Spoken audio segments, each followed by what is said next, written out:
Letter 4. Description of the Island of Nantucket, with the manners, customs, policy, and trade of the inhabitants. The greatest compliment that can be paid to the best of kings, to the wisest ministers, or the most patriotic rulers, is to think that the reformation of political abuses and the happiness of their people are the primary objects of their attention. But alas, how disagreeable must the work of reformation be! How dreaded the operation! For we hear of no amendment. On the contrary, the great number of European emigrants, yearly coming over here, informs us that the severity of taxes, the injustice of laws, the tyranny of the rich, and the oppressive avarice of the church are as intolerable as ever. Will these calamities have no end? Are not the great rulers of the earth afraid of losing, by degrees, their most useful subjects? This country, providentially intended for the general asylum of the world, will flourish by the oppression of their people.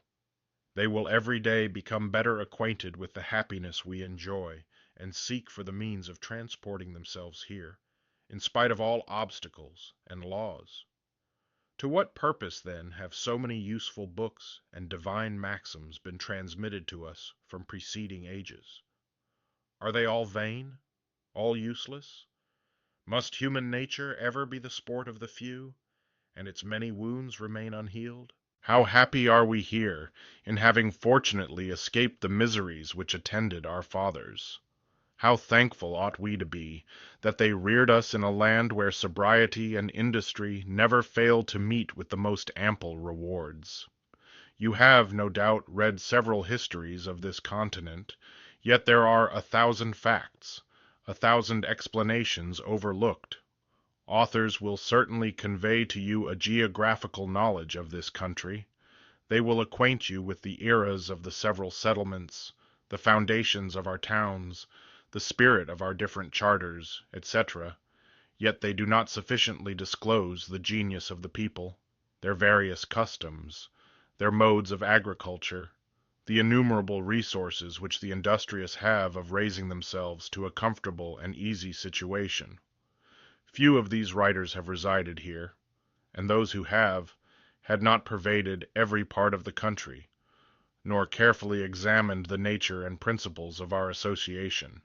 It would be a task worthy of a speculative genius to enter intimately into the situation and characters of the people, from Nova Scotia to West Florida, and surely history cannot possibly present any subject more pleasing to behold. Sensible how unable I am to lead you through so vast a maze, let us look attentively for some small unnoticed corner.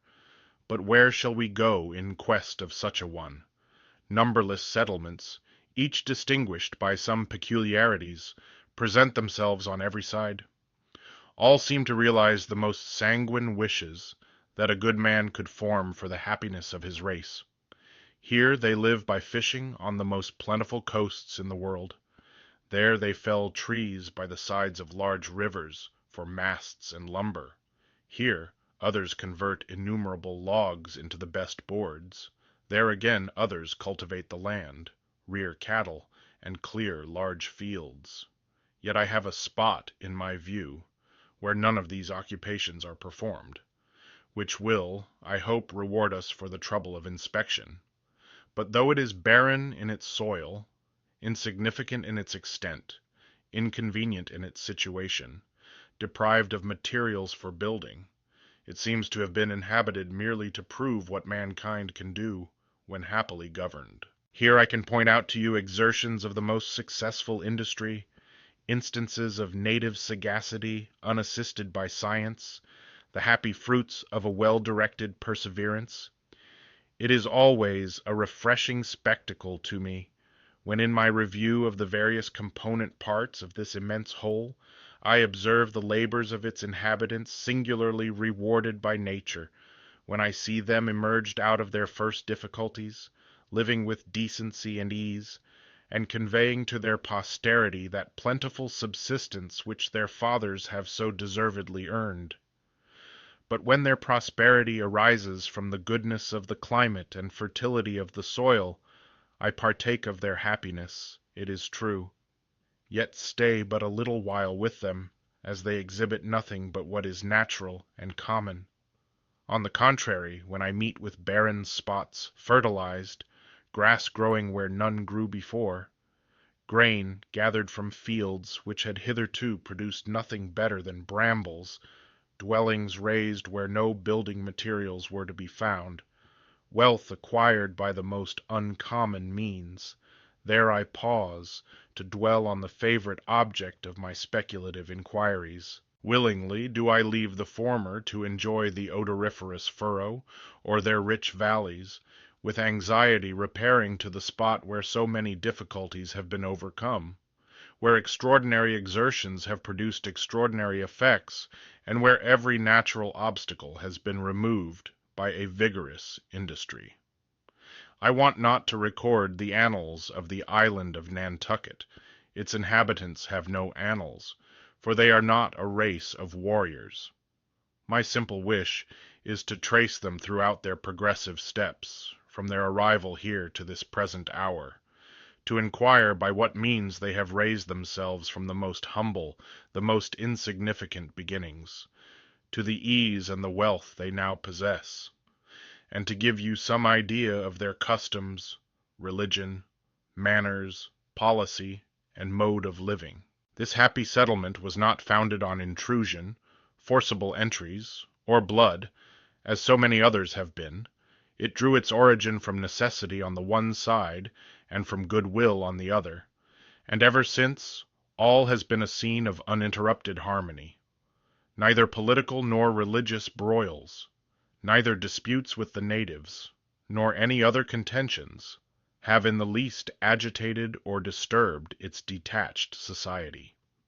Yet the first founders knew nothing either of Lycurgus or Solon, for this settlement has not been the work of eminent men or powerful legislators, forcing nature by the accumulated labors of art.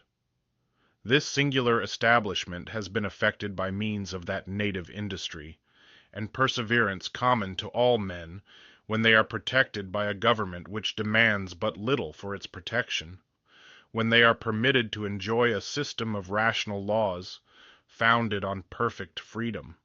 The mildness and humanity of such a government necessarily implies that confidence which is the source of the most arduous undertakings and permanent success. Would you believe that a sandy spot of about 23,000 acres, affording neither stones nor timber, meadows nor arable, yet can boast of a handsome town consisting of more than 500 houses, should possess above 200 sail of vessels, constantly employ upwards of 2,000 seamen, feed more than 15,000 sheep, 500 cows, 200 horses, and has several citizens worth 20,000 lol.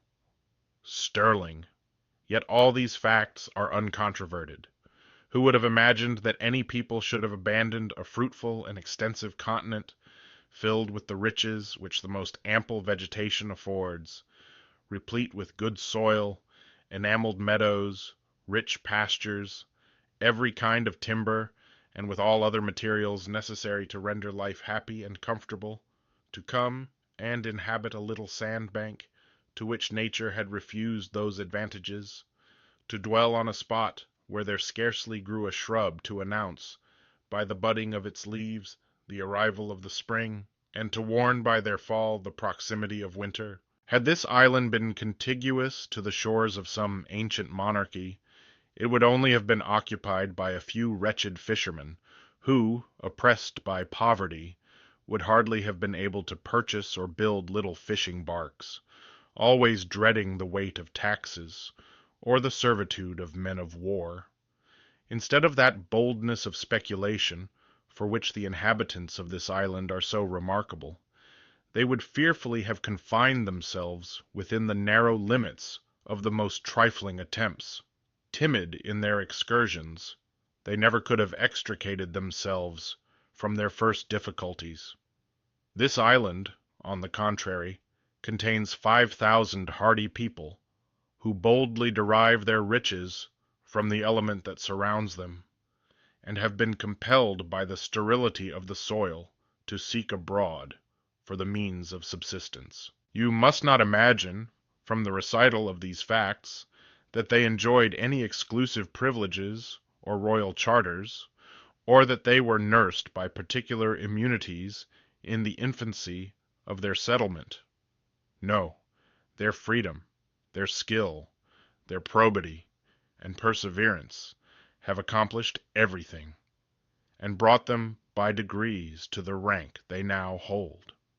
From this first sketch, I hope that my partiality to this island will be justified. Perhaps you hardly know that such a one exists in the neighborhood of Cape Cod. What has happened here has and will happen everywhere else. Give mankind the full rewards of their industry. Allow them to enjoy the fruit of their labor under the peaceable shade of their vines and fig trees. Leave their native activity unshackled and free, like a fair stream without dams or other obstacles. The first will fertilize the very sand on which they tread. The other exhibit a navigable river, spreading plenty and cheerfulness wherever the declivity of the ground leads it. If these people are not famous for tracing the fragrant furrow on the plain, they plow the rougher ocean, they gather from its surface, at an immense distance, and with Herculean labors, the riches it affords. They go to hunt, and catch that huge fish, which by its strength and velocity, one would imagine ought to be beyond the reach of man. This island has nothing deserving of notice but its inhabitants. Here you meet with neither ancient monuments, spacious halls, solemn temples, nor elegant dwellings, not a citadel, nor any kind of fortification, not even a battery to rend the air with its loud peals on any solemn occasion. As for their rural improvements, they are many, but all of the most simple and useful kind. The Island of Nantucket, a map of which, drawn by Dr. James Tupper, son of the sheriff of the island, I send you enclosed, lies in latitude 44° 100 miles NE from Cape Cod, 27 N from Hyannis, or Barnstable, a town on the most contiguous part of the Great Peninsula, 21 miles W by N from Cape Pog on the Vineyard, 50 W by N from Woods Hole on Elizabeth Island, 80 miles N from Boston, 120 from Rhode Island, 800 S from Bermudas. A table of references to the map is added below. Sherborne is the only town on the island which consists of about 530 houses that have been framed on the main. They are lathed and plastered within, handsomely painted and boarded without. Each has a cellar underneath, built with stones fetched also from the main. They are all of a similar construction and appearance, plain and entirely devoid of exterior or interior ornament. I observed but one which was built of bricks, belonging to Mr. C, but like the rest, it is unadorned. The town stands on a rising sandbank on the west side of the harbor, which is very safe from all winds.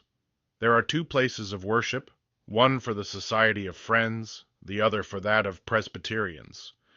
And in the middle of the town, near the marketplace, stands a simple building, which is the county courthouse. The town regularly ascends toward the country, and in its vicinage they have several small fields and gardens, yearly manured with the dung of their cows, and the soil of their streets. There are a good many cherry and peach trees planted in their streets, and in many other places. The apple tree does not thrive well. They have therefore planted but few. The island contains no mountains, yet is very uneven, and the many rising grounds and eminences with which it is filled have formed in the several valleys a great variety of swamps, where the Indian grass and the blue bent, peculiar to such soils, grow with tolerable luxuriancy. Some of the swamps abound with peat, which serves the poor instead of firewood. There are 14 ponds on this island, all extremely useful, some lying transversely, almost across it, which greatly helps to divide it into partitions for the use of their cattle. Others abound with peculiar fish and sea fowls. Their streets are not paved, but this is attended with little inconvenience, as it is never crowded with country carriages, and those they have in the town are seldom made use of, but in the time of the coming in, and before the sailing of their fleets. At my first landing I was much surprised at the disagreeable smell which struck me in many parts of the town. It is caused by the whale oil, and is unavoidable. The neatness peculiar to these people can neither remove nor prevent it. There are near the wharfs a great many storehouses, where their staple commodity is deposited, as well as the innumerable materials, which are always wanted to repair and fit out so many whalemen. They have 3 docks, each 300 feet long, and extremely convenient, at the head of which there are 10 feet of water. These docks are built like those in Boston, of logs fetched from the continent, filled with stones, and covered with sand. Between these docks and the town there is room sufficient for the landing of goods, and for the passage of their numerous carts, for almost every man here has one. The wharfs to the north and south of the docks are built of the same materials, and give a stranger, at his first landing, a high idea of the prosperity of these people. And there is room around these 3 docks for 300 sail of vessels. When their fleets have been successful, the bustle and hurry of business on this spot for some days after their arrival would make you imagine that Sherborne is the capital of a very opulent and large province. On that point of land which forms the west side of the harbor stands a very neat lighthouse. The opposite peninsula, called Quaitu, secures it from the most dangerous winds. There are but few gardens and arable fields in the neighborhood of the town, for nothing can be more sterile and sandy than this part of the island. They have, however, with unwearied perseverance, by bringing a variety of manure, and by cow-penning, enriched several spots, where they raise Indian corn, potatoes, pumpkins, turnips, etc. On the highest part of this sandy eminence 4 windmills grind the grain they raise or import, and contiguous to them their rope walk is to be seen, where full half of their cordage is manufactured. Between the shores of the harbor, the docks, and the town, there is a most excellent piece of meadow, enclosed and manured with such cost and pains as show how necessary and precious grass is at Nantucket. Towards the point of Shema, the island is more level and the soil better, and there they have considerable lots well fenced and richly manured, where they diligently raise their yearly crops. There are but very few farms on this island, because there are but very few spots that will admit of cultivation without the assistance of dung and other manure, which is very expensive to fetch from the main. This island was parceled in the year 1671 by 27 proprietors under the province of New York, which then claimed all the islands from the Nieuwe Sink to Cape Cod. They found it so universally barren and so unfit for cultivation that they mutually agreed not to divide it, as each could neither live on nor improve that lot which might fall to his share. They then cast their eyes on the sea, and finding themselves obliged to become fishermen, they looked for a harbor, and having found one, they determined to build a town in its neighborhood, and to dwell together. For that purpose they surveyed as much ground as would afford to each what is generally called here a home lot. 40 acres were thought sufficient to answer this double purpose. For to what end should they covet more land than they could improve or even enclose, not being possessed of a single tree in the whole extent of their new dominion? This was all the territorial property they allotted. The rest they agreed to hold in common, and seeing that the scanty grass of the island might feed sheep, they agreed that each proprietor should be entitled to feed on it, if he pleased 560 sheep. By this agreement, the national stock was to consist of 15,120, that is, the undivided part of the island was by such means ideally divisible into as many parts or shares.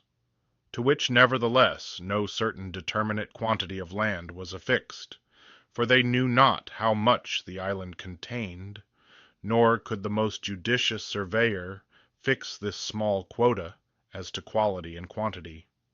Further they agreed, in case the grass should grow better by feeding, that then 4 sheep should represent a cow and 2 cows a horse. Such was the method this wise people took to enjoy in common their new settlement. Such was the mode of their first establishment, which may be truly and literally called a pastoral one. Several hundred of sheep pasture titles have since been divided on those different tracts, which are now cultivated.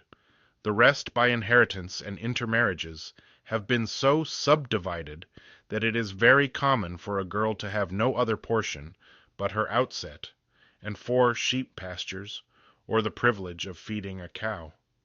But as this privilege is founded on an ideal, though real title to some unknown piece of land, which one day or another may be ascertained, these sheep pasture titles should convey to your imagination something more valuable and of greater credit than the mere advantage arising from the benefit of a cow, which in that case would be no more than a right of commonage, whereas here, as labor grows cheaper, as misfortunes from their sea adventures may happen, each person possessed of a sufficient number of these sheep pasture titles may one day realize them on some peculiar spot, such as shall be adjudged by the council of the proprietors to be adequate to their value.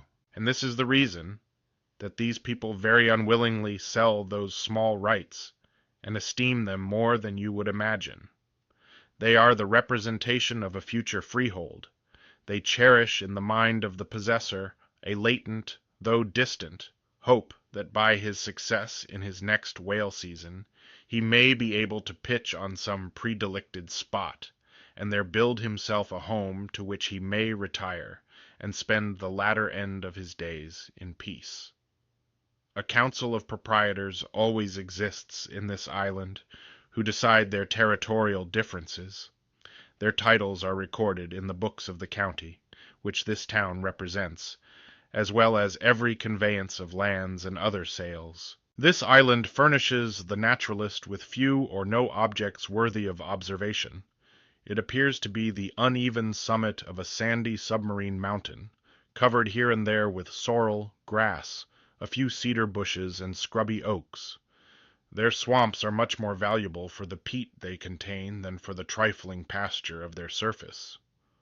Those declining grounds which lead to the seashores abound with beach grass, a light fodder when cut and cured, but very good when fed green.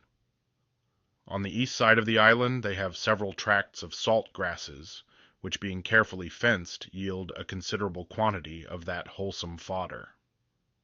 Among the many ponds or lakes with which this island abounds, there are some which have been made by the intrusion of the sea, such as Waiwidia, the Long, the Narrow, and several others.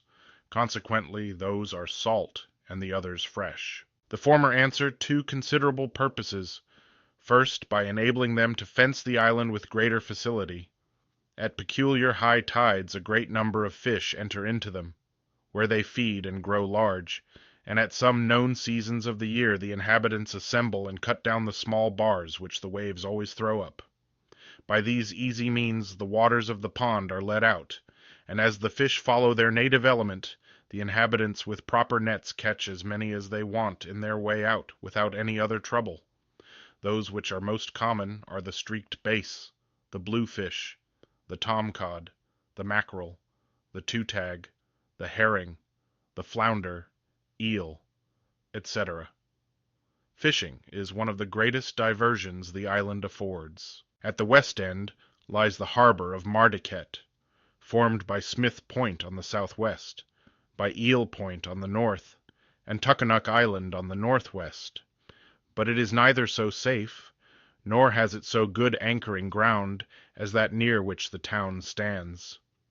3 small creeks run into it, which yield the bitterest eels I have ever tasted. Between the lots of Palpas on the east, Barry's Valley and Mayacomet Pond on the south, and the narrow pond on the west, not far from Shima Point, They have a considerable tract of even ground, being the least sandy and the best on the island. It is divided into 7 fields, one of which is planted by that part of the community which are entitled to it.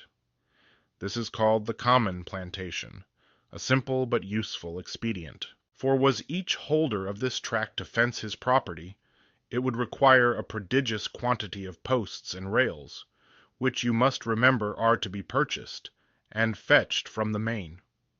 Instead of those private subdivisions, each man's allotment of land is thrown into the general field, which is fenced at the expense of the parties.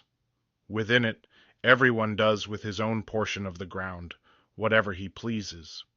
This apparent community saves a very material expense, a great deal of labor, and perhaps raises a sort of emulation among them, which urges everyone to fertilize his share with the greatest care and attention.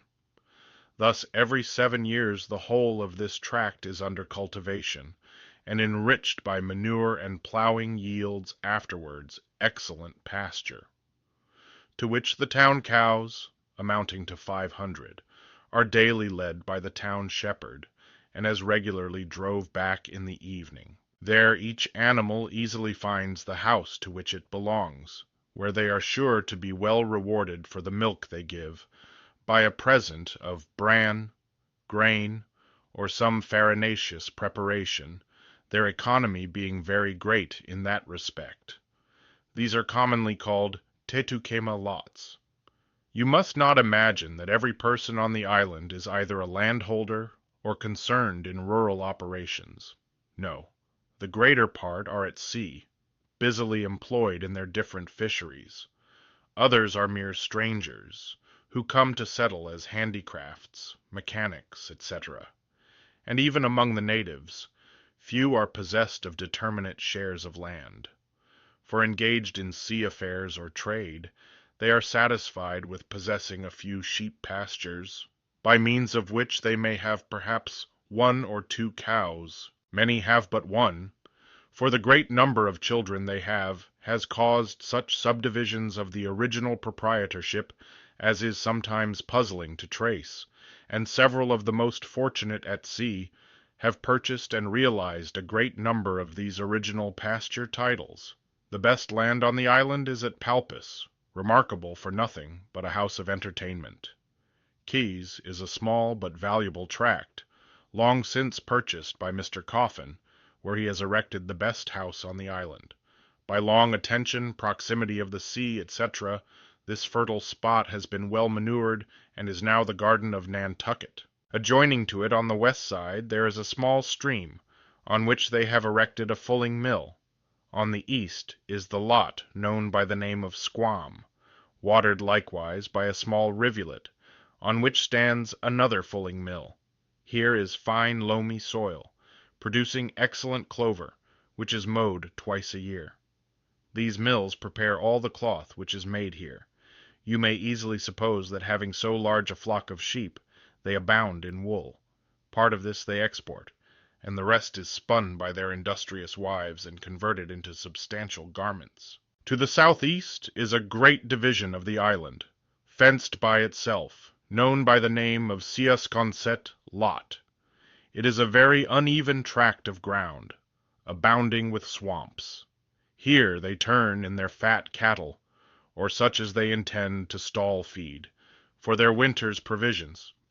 It is on the shores of this part of the island, near Pochick Rip, where they catch their best fish, such as sea bass, two-tag or blackfish, cod, smelt, perch, shadeen, pike, etc. They have erected a few fishing houses on this shore, as well as at Sankate's Head and Sufakachi Beach, where the fishermen dwell in the fishing season. Many red cedar bushes and beach grass grow on the peninsula of Quaitu. The soil is light and sandy, and serves as a receptacle for rabbits. It is here that their sheep find shelter in the snowstorms of the winter.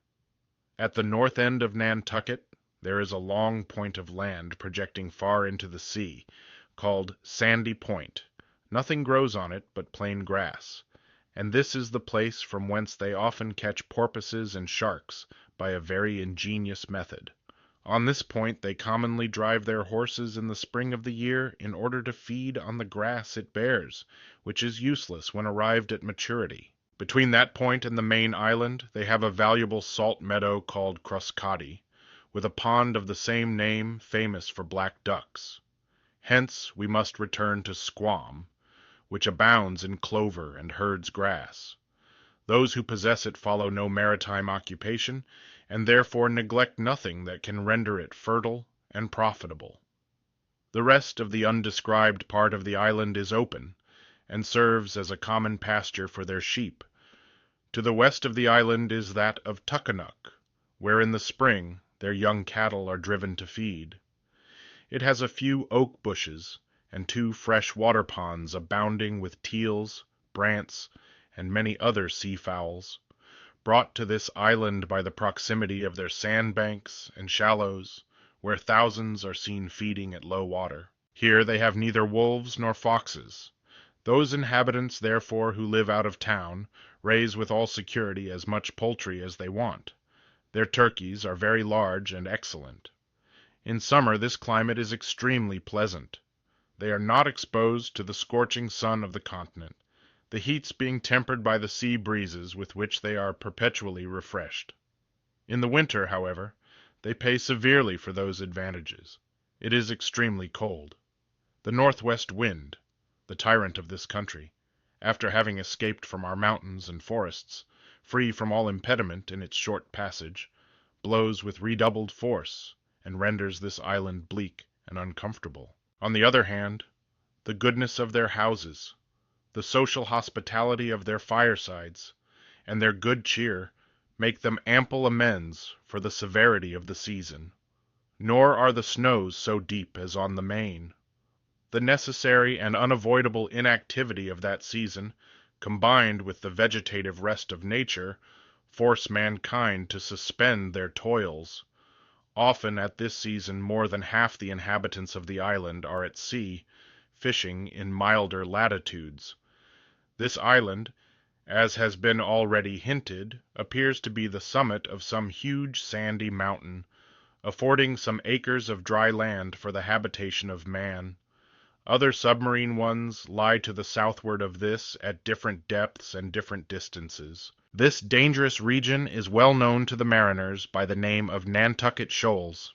These are the bulwarks which so powerfully defend this island from the impulse of the mighty ocean and repel the force of its waves, which, but for these accumulated barriers, would ere now have dissolved its foundations and torn it in pieces. These are the banks which afforded to the first inhabitants of Nantucket their daily subsistence, as it was from these shoals that they drew the origin of that wealth which they now possess, and was the school where they first learned how to venture farther as the fish of their coast receded. The shores of this island abound with the soft-shelled, the hard-shelled, and the great sea clams, a most nutritious shellfish. Their sands, their shallows are covered with them. They multiply so fast that they are a never-failing resource. These, and the great variety of fish they catch, constitute the principal food of the inhabitants. It was likewise that of the aborigines, whom the first settlers found here, the posterity of whom still live together in decent houses along the shores of Microcosm Pond, on the south side of the island. They are an industrious, harmless race, as expert and as fond of a seafaring life as their fellow inhabitants the whites. Long before their arrival they had been engaged in petty wars against one another. The latter brought them peace, for it was in quest of peace that they abandoned the main. This island was then supposed to be under the jurisdiction of New York, as well as the islands of the Vineyard, Elizabeth's, etc., but have been since adjudged to be a part of the province of Massachusetts Bay. This change of jurisdiction procured them that peace they wanted, and which their brethren had so long refused them in the days of their religious frenzy. Thus have enthusiasm and persecution both in Europe, as well as here been the cause of the most arduous undertakings, and the means of those rapid settlements which have been made along these extended seashores. This island, having been since incorporated with the neighboring province, is become one of its counties, known by the name of Nantucket, as well as the island of the Vineyard, by that of Duke's County. They enjoy here the same municipal establishment in common with the rest, and therefore every requisite officer, such as sheriff, justice of the peace, supervisors, assessors, constables, overseer of the poor, etc. Their taxes are proportioned to those of the metropolis. They are levied, as with us, by valuations agreed on and fixed, according to the laws of the province, and by assessments formed by the assessors, who are yearly chosen by the people, and whose office obliges them to take either an oath or an affirmation. 2/3 of the magistrates they have here are of the Society of Friends. Before I enter into the further detail of this people's government, industry, mode of living, etc., I think it necessary to give you a short sketch of the political state the natives had been in a few years preceding the arrival of the whites among them. They are hastening towards a total annihilation, and this may be perhaps the last compliment that will ever be paid them by any traveler. They were not extirpated by fraud, violence, or injustice, as hath been the case in so many provinces. On the contrary, they have been treated by these people as brethren, the peculiar genius of their sect inspiring them with the same spirit of moderation which was exhibited at Pennsylvania. Before the arrival of the Europeans, they lived on the fish of their shores, and it was from the same resources the first settlers were compelled to draw their first subsistence. It is uncertain whether the original right of the Earl of Stirling, or that of the Duke of York, was founded on a fair purchase of the soil or not. Whatever injustice might have been committed in that respect cannot be charged to the account of those friends who purchased from others, who no doubt founded their right on Indian grants. And if their numbers are now so decreased, it must not be attributed either to tyranny or violence, but to some of those causes which have uninterruptedly produced the same effects from one end of the continent to the other, wherever both nations have been mixed. This insignificant spot, like the seashores of the great peninsula, was filled with these people. The great plenty of clams, oysters, and other fish on which they lived, and which they easily caught, had prodigiously increased their numbers. History does not inform us what particular nation the aborigines of Nantucket were of. It is, however, very probable that they anciently emigrated from the opposite coast, perhaps from the Hyannis, which is but 27 miles distant.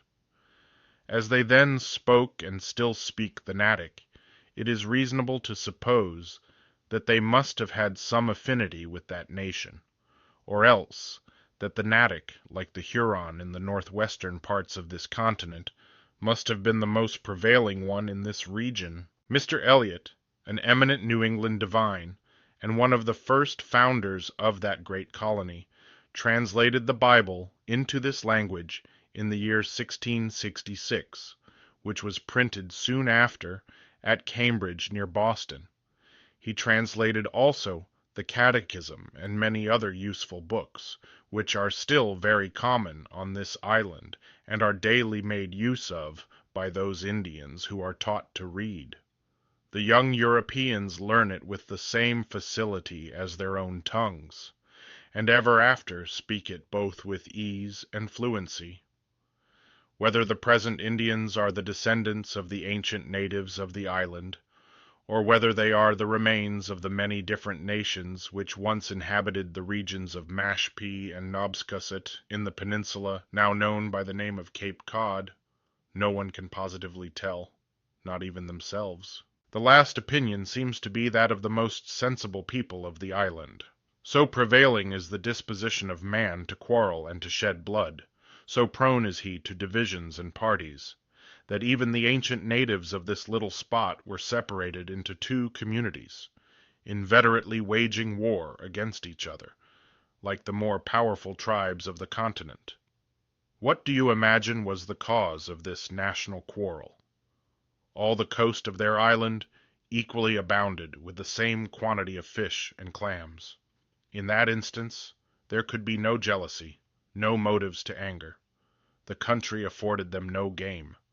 One would think this ought to have been the country of harmony and peace. But behold the singular destiny of the humankind, ever inferior in many instances to the more certain instinct of animals, among which the individuals of the same species are always friends, though reared in different climates. They understand the same language. They shed not each other's blood. They eat not each other's flesh.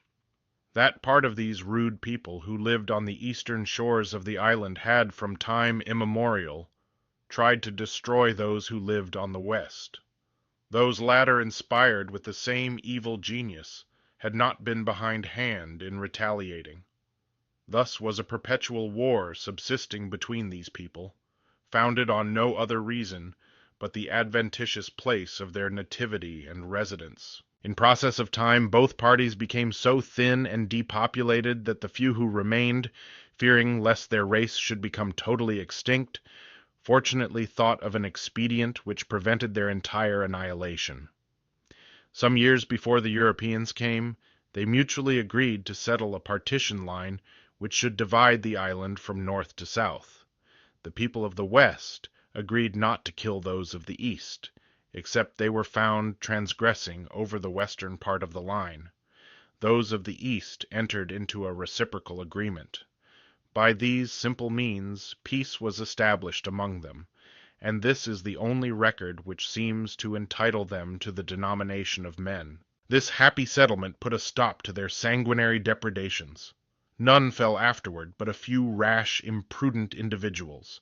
On the contrary, they multiplied greatly. But another misfortune awaited them. When the Europeans came, they caught the smallpox, and their improper treatment of that disorder swept away great numbers. This calamity was succeeded by the use of rum, and these are the two principal causes which so much diminished their numbers, not only here, but all over the continent. In some places, whole nations have disappeared. Some years ago, 3 Indian canoes, on their return to Detroit from the Falls of Niagara, unluckily got the smallpox from the Europeans with whom they had traded. It broke out near the Long Point on Lake Erie. There they all perished. Their canoes and their goods were afterwards found by some travelers journeying the same way. Their dogs were still alive. Besides the smallpox and the use of spirituous liquors, the two greatest curses they have received from us, there is a sort of physical antipathy, which is equally powerful from one end of the continent to the other. Wherever they happen to be mixed, or even to live in the neighborhood of the Europeans, they become exposed to a variety of accidents and misfortunes to which they always fall victims.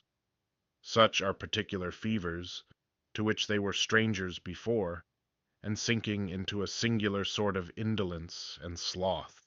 This has been invariably the case wherever the same association has taken place, as at Natick, Mashpee, Sockanocket, in the bounds of Falmouth, Nobscusset, Horatonic, Monhouset, and the Vineyard.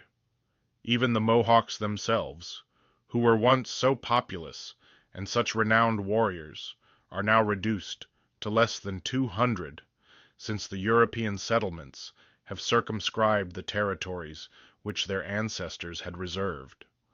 3 years before the arrival of the Europeans at Cape Cod, a frightful distemper had swept away a great many along its coasts, which made the landing and intrusion of our forefathers much easier than it otherwise might have been. In the year 1763, above half of the Indians of this island perished by a strange fever, which the Europeans who nursed them never caught. They appear to be a race doomed to recede and disappear before the superior genius of the Europeans.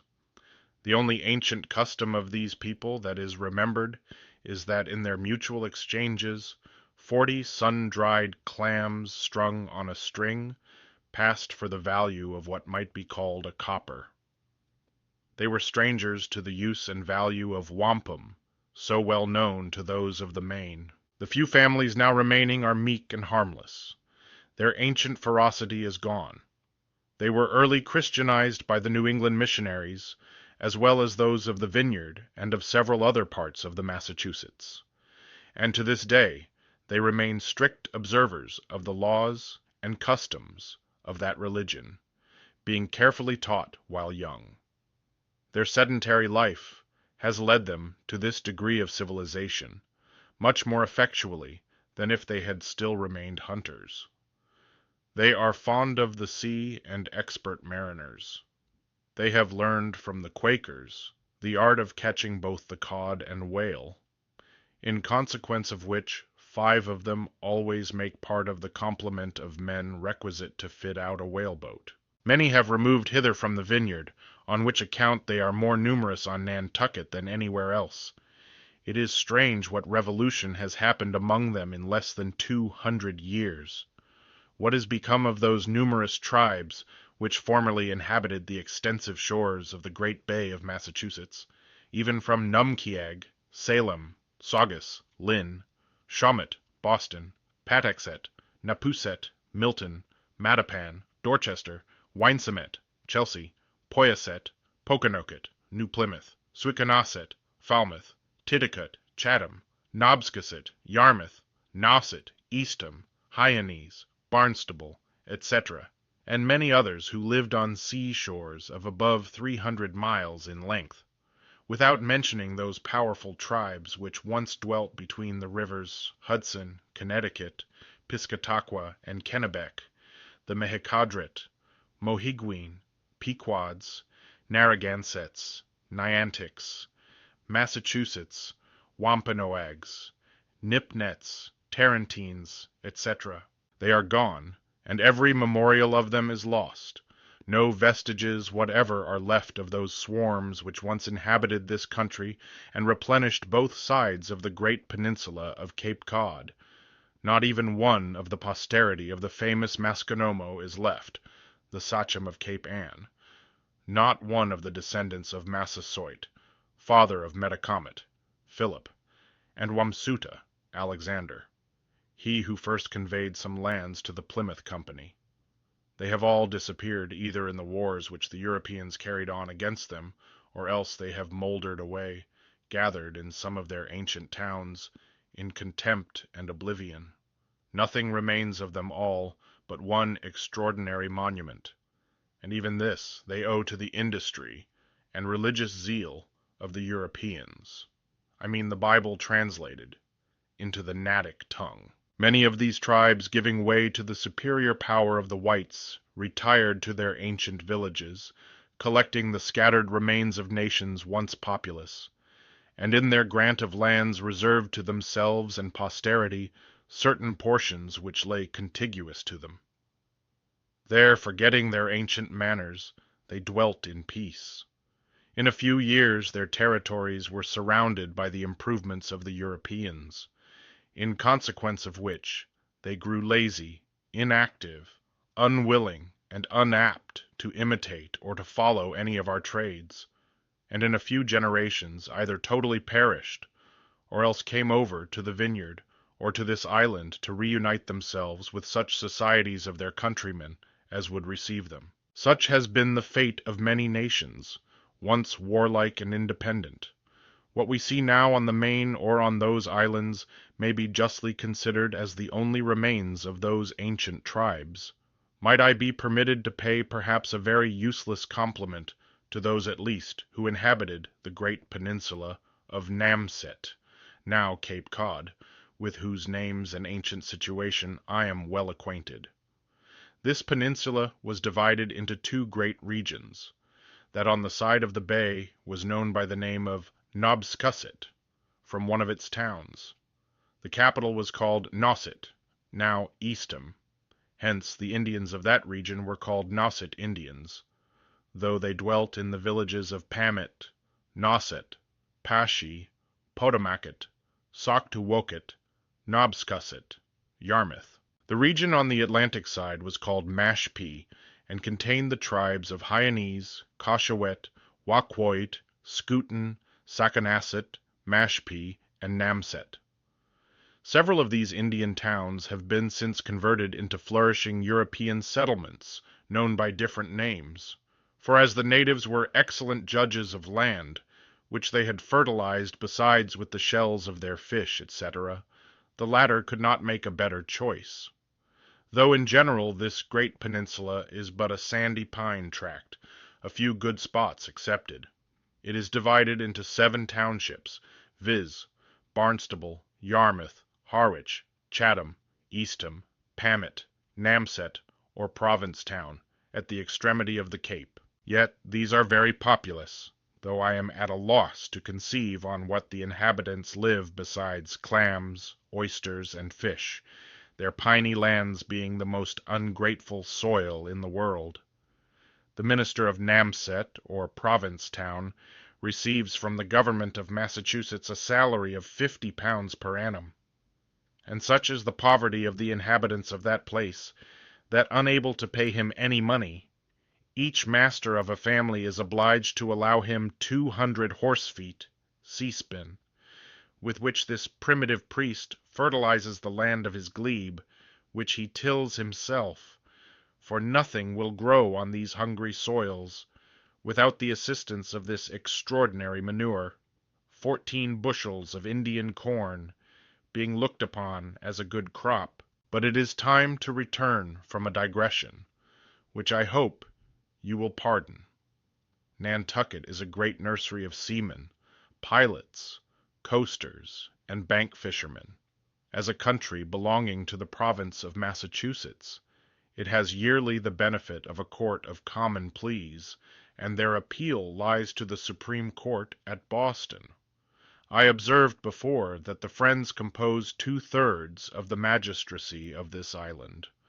Thus they are the proprietors of its territory and the principal rulers of its inhabitants. But with all this apparatus of law, its coercive powers are seldom wanted or required. Seldom is it that any individual is immersed or punished. Their jail conveys no terror. No man has lost his life here judicially since the foundation of this town, which is upwards of 100 years. Solemn tribunals, public executions, humiliating punishments are altogether unknown. I saw neither governors nor any pageantry of state, neither ostentatious magistrates nor any individuals clothed with useless dignity. No artificial phantoms subsist here, either civil or religious. No gibbets loaded with guilty citizens offer themselves to your view. No soldiers are appointed to bayonet their compatriots into servile compliance. But how is a society composed of 5,000 individuals preserved in the bonds of peace and tranquillity? How are the weak protected from the strong? I will tell you. Idleness and poverty, the causes of so many crimes, are unknown here. Each seeks in the prosecution of his lawful business that honest gain which supports them. Every period of their time is full, either on shore or at sea. A probable expectation of reasonable profits, or of kindly assistance if they fail of success, renders them strangers to licentious expedients. The simplicity of their manners shortens the catalogue of their wants. The law at a distance is ever ready to exert itself in the protection of those who stand in need of its assistance. The greatest part of them are always at sea, pursuing the whale or raising the cod from the surface of the banks. Some cultivate their little farms with the utmost diligence. Some are employed in exercising various trades. Others, again, in providing every necessary resource in order to refit their vessels or repair what misfortunes may happen, looking out for future markets, etc. Such is the rotation of those different scenes of business which fill the measure of their days, of that part of their lives, at least, which is enlivened by health, spirits, and vigor. It is but seldom that vice grows on a barren sand like this, which produces nothing without extreme labor. How could the common follies of society take root in so despicable a soil? They generally thrive on its exuberant juices. Here there are none but those which administer to the useful, to the necessary, and to the indispensable comforts of life. This land must necessarily either produce health, temperance, and a great equality of conditions, or the most abject misery. Could the manners of luxurious countries be imported here? Like an epidemical disorder, they would destroy everything. The majority of them could not exist a month. They would be obliged to emigrate. As in all societies, except that of the natives, some difference must necessarily exist between individual and individual, for there must be some more exalted than the rest, either by their riches or their talents. So in this, there are what you might call the high, the middling, and the low, and this difference will always be more remarkable among people who live by sea excursions than among those who live by the cultivation of their land. The first run greater hazard and adventure more. The profits and the misfortunes attending this mode of life must necessarily introduce a greater disparity than among the latter, where the equal divisions of the land offer no short road to superior riches. The only difference that may arise among them is that of industry, and perhaps of superior goodness of soil. The gradations I observed here are founded on nothing more than the good or ill success of their maritime enterprises, and do not proceed from education. That is the same throughout every class, simple, useful, and unadorned like their dress and their houses. This necessary difference in their fortunes does not, however, cause those heart-burnings which in other societies generate crimes. The sea which surrounds them is equally open to all, and presents to all an equal title to the chance of good fortune. A collector from Boston is the only king's officer who appears on these shores to receive the trifling duties which this community owe to those who protect them, and under the shadow of whose wings they navigate to all parts of the world.